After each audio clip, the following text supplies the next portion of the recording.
Again, reading a question is important. When I read this question, I see the word solve, not prove. That's very important, because if you have a question that says solve, that means that you use all your solving strategies from this year and last year, sort of like, can I get x by itself on one side? If it's a sign question, maybe I have to factor, but I'm allowed to move things from one side of the equation to another. If it's a prove question, then you're going to want to draw that line and only work on the left side, only work on the right side. A verify question is the same thing. You only work on the left side, only work on the right side. So the fact that this one says solve, it allows me to move things around.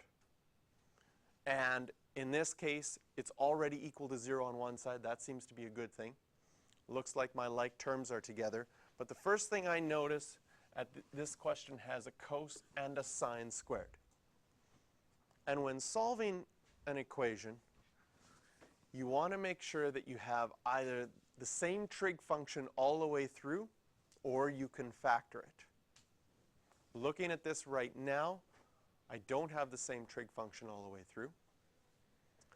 There isn't a common factor that I can pull out, because I have three terms there. I have the 3, the minus 3 cos theta, and the minus 2 sine squared theta. So I'm going to look for a way that I can change everything to be the same trig function. Now, there is a relationship between sine squared and cos squared. So instead of writing sine squared, I could write 1 minus cos squared.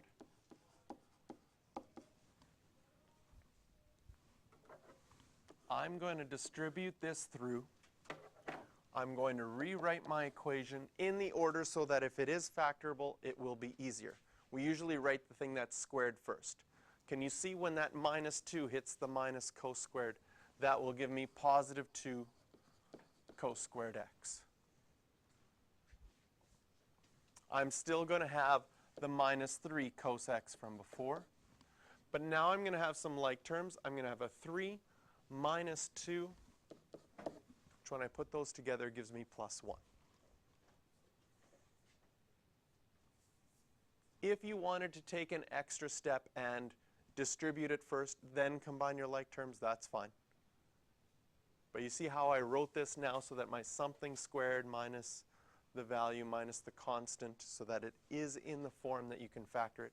The nice thing about grade 12 is most of the factoring ones are easier than they were in grade 10 and 11.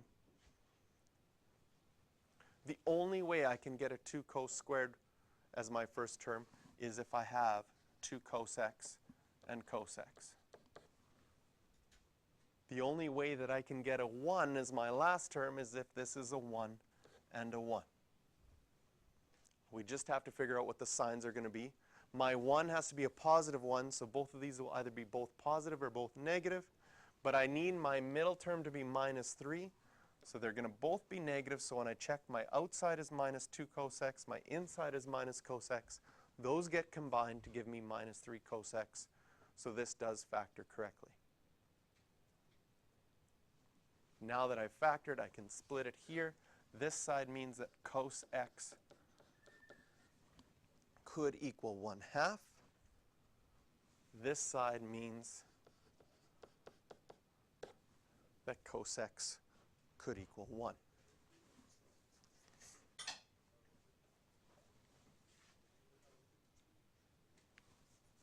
Are these values on our pie plate? Yes, they are. When is cos equal to 1/2? Pi over 3 family. It's positive, so it'd be quadrant 1 and quadrant 4. When is cos x equal to 1? At 0. And then all the way around at 2 pi again. Now, once again, I solved everything between 0 and 2 pi inclusive, because that's what we're used to.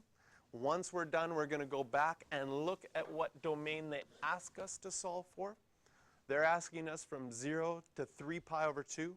Can you see that that's quadrant 1, 2, and 3? So anything that I got as an answer past quadrant 3 won't be part of the solution. So this one, the only solutions will be 0 and pi over 3. You can leave it like that. That would be fine. If you wanted to rewrite it, it's more elegant. Circle your final answer.